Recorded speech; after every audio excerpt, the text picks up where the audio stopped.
الحمد لله الذي أنزل على عبده الكتاب ولم يجعل له عوجا قيما لينذر بأسا شديدا من لدنه ويبشر المؤمنين الذين يعملون الصالحات أن لهم أجرا حسنا ماكثين فيه أبدا وينذر الذين قالوا اتخذ الله ولدا ما لهم به من علم ولا لآبائهم كبرت كلمة تخرج من أفواههم إن يقولون إلا كذبا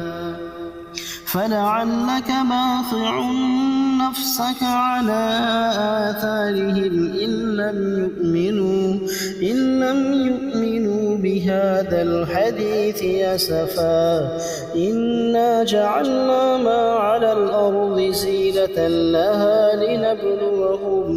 لنبلوهم أيهم أحسن عملا وإنا لجاعلون ما عليها صعيدا جرزا أم حسبت أن أصحاب الكهف والرقيم كانوا من آياتنا عجبا إذ أوى الفتية إلى الكهف فقالوا ربنا آتنا من لدنك رحمة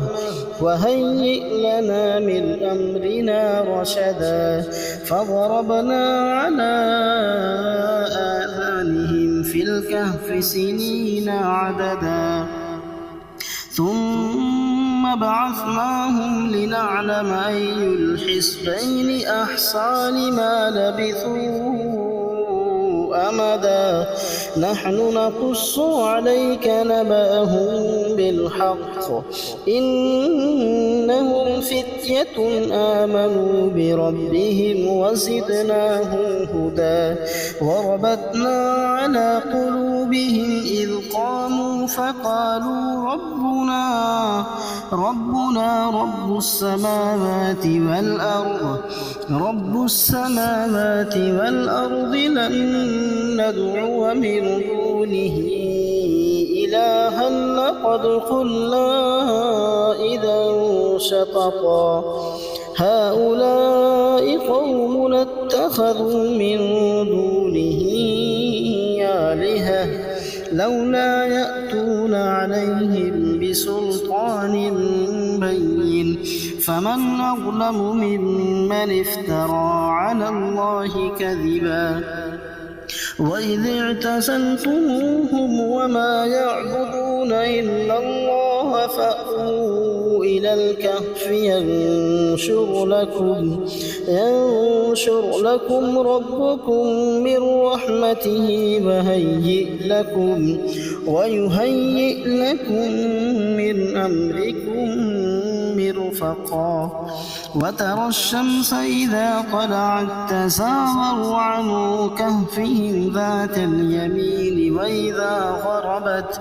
وإذا غربت تقرضهم ذات الشمال وهم في فجوة منه ذلك من آيات الله من يهد الله فهو المهتد ومن يضلل فلن تجد له وليا مرشدا وتحسبهم أيقاظا وهم رقود ونقلبهم ذات اليمين وذات الشمال وكلبهم باسط ذراعيه بالوصيد لو اطلعت عليهم لوليت منهم فرارا ولملئت منهم رعبا رعبا وكذلك بعثناهم ليتساءلوا بينهم قال قائل منهم كم لبثتم قالوا لبثنا يوما أو بعض يوم قالوا ربكم أعلم بما لبثتم فابعثوا أحدكم بورقكم هذه إلى المدينة فلينظر أيها أزكى طعاما فليأتكم برزق منه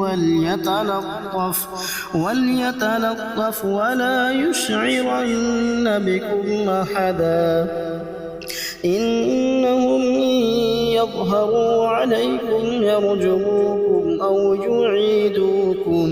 أو يعيدوكم في ملتهم ولن تفلحوا إذا أبدا وكذلك أعثرنا عليهم ليعلموا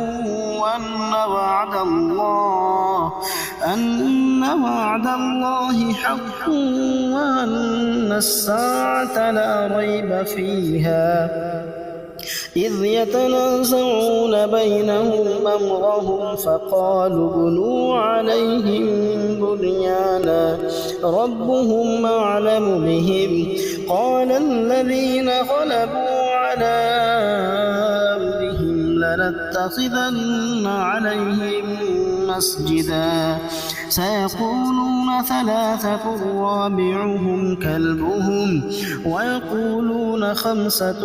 سادسهم كلبهم رجما بالغيب ويقولون سبعة وثامنهم كلبهم قل ربي أعلم بعدتهم ما يعلمهم إلا قليل فلا تمار فيهم إلا مراء ظاهرا ولا تستفت فيهم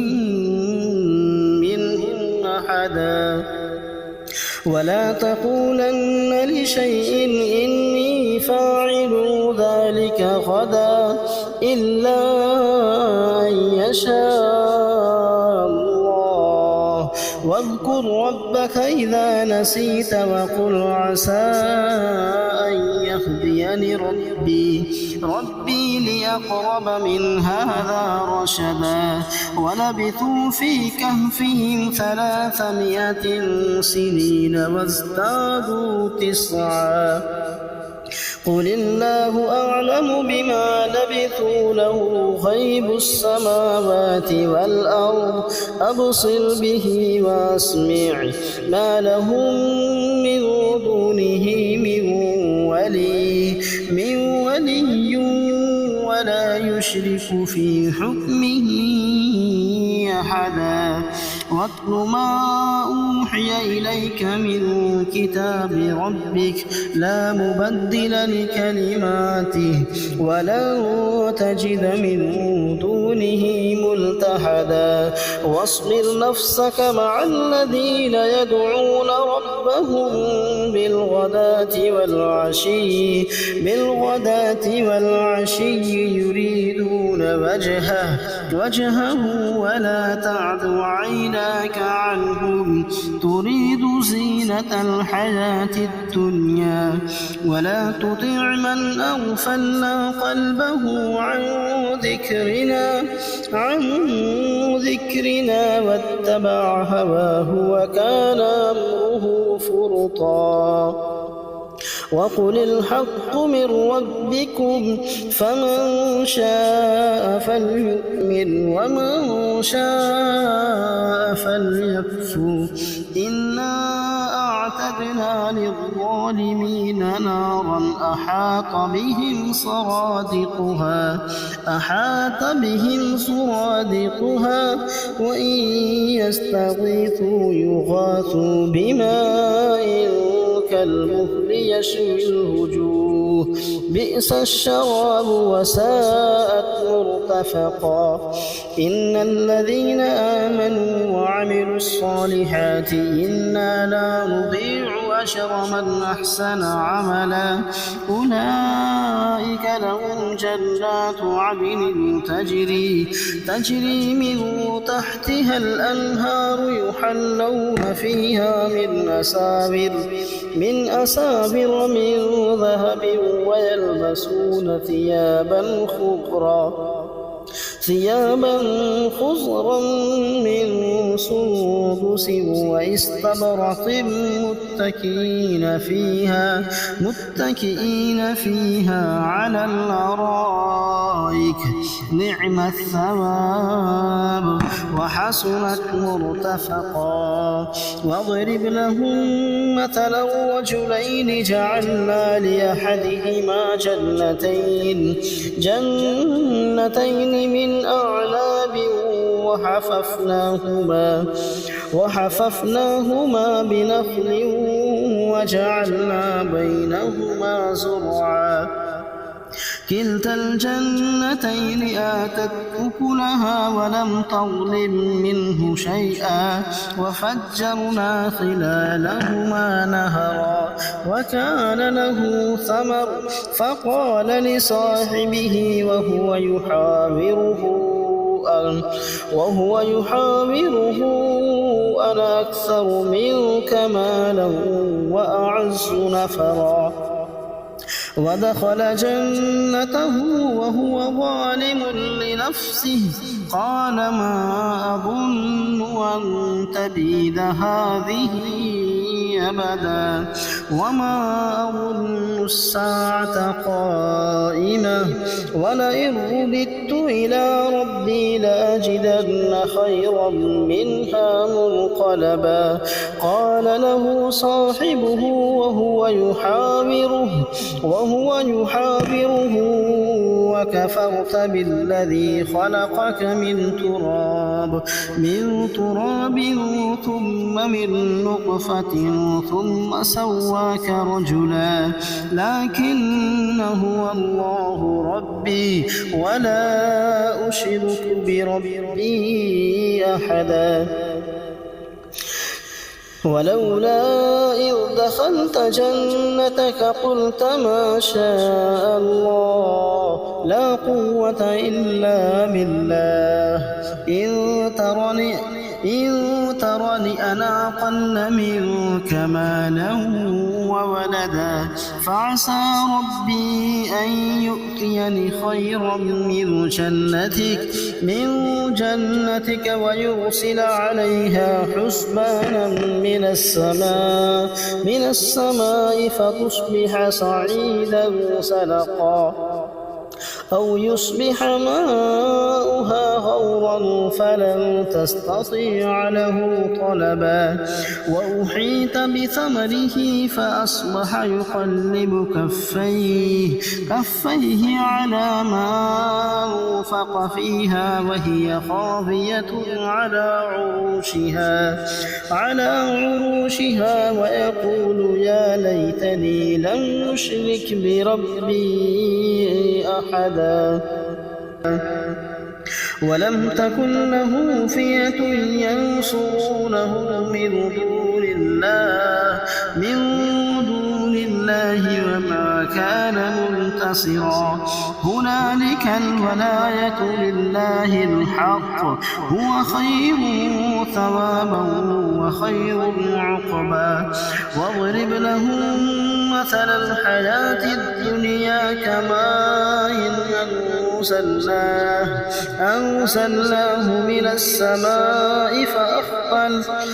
أنزلناه من السماء فاختلط به نبات الأرض فأصبح هشيما تذروه الرياح وكان الله على كل شيء مقتدرا المال والبنون زينة الحياة الحياة الدنيا والباقيات الصالحات خير عند ربك ثوابا وخير أملا. ويوم نسير الجبال وترى الأرض بارزة وحشرناهم فلم نغادر منهم أحدا وعرضوا على ربك صفا لقد جئتمونا كما خلقناكم أول مرة بل زعمتم أن لن نجعل لكم موعدا. ووضع الكتاب فترى المجرمين مشفقين مما فيه ويقولون يا ويلتنا ما لهذا الكتاب لا يغادر صغيرة ولا كبيرة إلا أحصاها ووجدوا ما عملوا حاضرا ولا يظلم ربك أحدا. وإذ قلنا للملائكة اسجدوا لآدم فسجدوا إلا إبليس كان من الجن ففسق عن أمر ربه أفتتخذونه وذريته أولياء من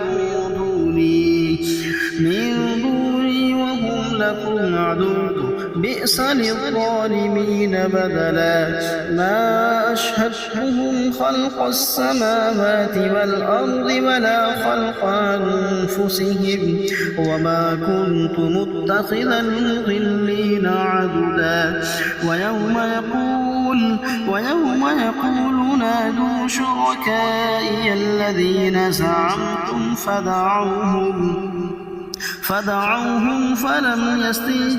فلم يستجيبوا لهم وجعلنا بينهم موبقا. ورأى المجرمون النار فظنوا أنهم مواقعوها ولم يجدوا عنها مصرفا. ولقد صرفنا في هذا القرآن للناس من كل مثل وكان الإنسان أكثر شيء جدلا. وما منع الناس أن يؤمنوا إذ جاءهم الهدى ويستغفروا ربهم إلا أن تأتيهم سنة الأولين أو يأتيهم العذاب قبلا. وما نرسل المرسلين إلا مبشرين ومنذرين ويجادل الذين كفروا بالباطل ليدحضوا به الحق واتخذوا آياتي وما أنذروا هزوا. ومن أظلم ممن ذكر بآيات ربه فأعرض عنها ونسي ما قدمت يداه. إنا جعلنا على قلوبهم أكنة أن يفقهوه وفي آذانهم وقرا وإن تدعهم إلى الهدى فلن يهتدوا إذا أبدا. وربك الغفور الرحمة لو يؤاخذهم بما كسبوا لعجل لهم العذاب بل لهم موعد لن يجدوا من دونه موئلا. وتلك القرى أهلكناهم لما ظلموا وجعلنا لمهلكهم موعدا. وإذ قال موسى لفتاه لا أبرح حتى أبلغ مجمع البحرين أو أمضي حقبا فلما بلغا مجمع بينهما نسيا حوتهما فاتخذ سبيله في البحر سربا. فلما جاوزا قال لفتاه آتنا غداءنا لقد لقينا من سفرنا هذا نصبا. قال أرأيت إذ أوينا إلى الصخرة فإني نسيت الحوت وما أنسانيه إلا الشيطان أن أذكره واتخذ سبيله في البحر عجبا قال ذلك ما كنا نبغ فارتدا على آثارهما قصصا فوجدا عبدا من عبادنا آتيناه رحمة من عندنا وعلمناه من لدنا علما قال له موسى هل أتبعك على أن تعلمني مما علمت رشدا قال إنك لن تستطيع معي صبرا وكيف تصبر على ما لم تحط به خبرا قال ستجدني إن شاء الله صابرا ولا أعصي لك أمرا قال فإن اتبعتني فلا تسألني عن شيء حتى أحدث لك منه ذكرا فانطلقا حتى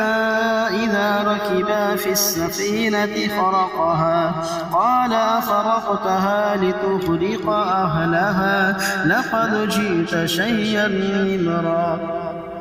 قال ألم أقل إنك لن تستطيع معي صبرا قال لا تؤاخذني بما نسيت ولا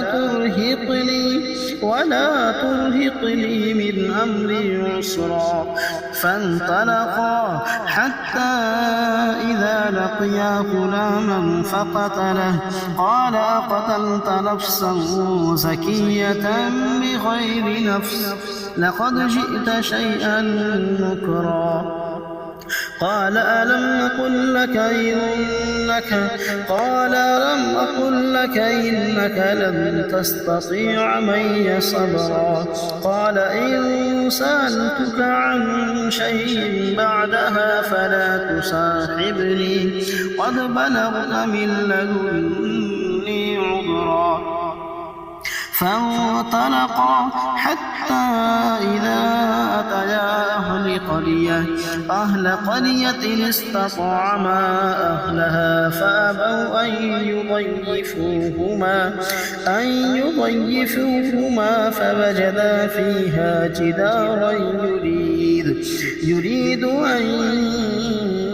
ينقض فأقامه قال لو شئت لاتخذت عليه أجرا قال هذا فراق بيني وبينك سأنبئك بتأويل ما لم تستطع عليه صبرا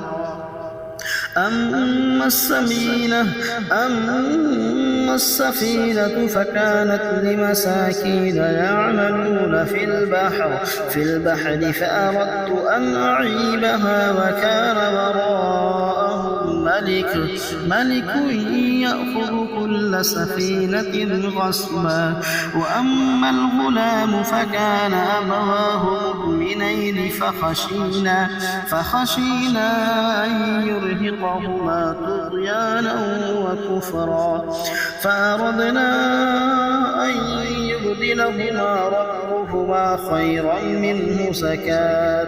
منه زكاة وأقرب رحما وأما الجدار فكان لغلامين يتيمين في المدينة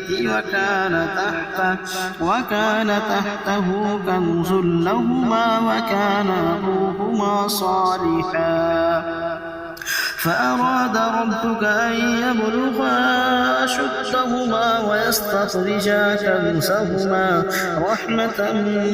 من ربك وما فعلته عن أمري ذلك تأويل ما لم تستطع عليه صبرا ويسألونك عن ذي القرنين قل سأتلو عليكم منه ذكرا إنا مكنا له في الأرض وآتيناه من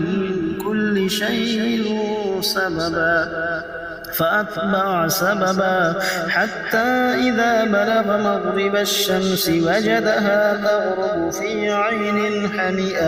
حمئة ووجد عندها قوما قلنا يا ذا القرنين إما أن تعذب وإما أن تتخذ فيهم حسنا قال أما من ظلم فسوف نعذبه ثم يرد إلى ربه فيعذبه عذابا نكرا وأما من آمن وعمل صالحا فله جزاء الحسنى وسنقول له من أمرنا يسرا ثم أتبع سببا حتى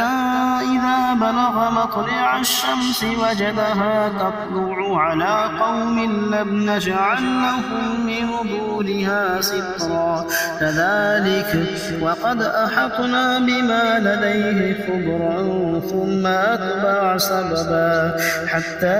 إذا بلغ بين السدين ووجد من دونهما قوما لا يكادون يفقهون قولا قالوا يا ذا القرنين إن يأجوج ومأجوج مفسدون في الأرض فهل نجعل لك خرجا على أن تجعل بيننا وبينهم سدا قال ما مكنني فيه ربي خير فأعينوني بقوة أجعل بينكم وبينهم ردما آتوني زبر الحديد حتى إذا ساوى بين الصدفين قال انفخوا حتى إذا جعله نارا قال آتوني أفرغ عليه قطرا فما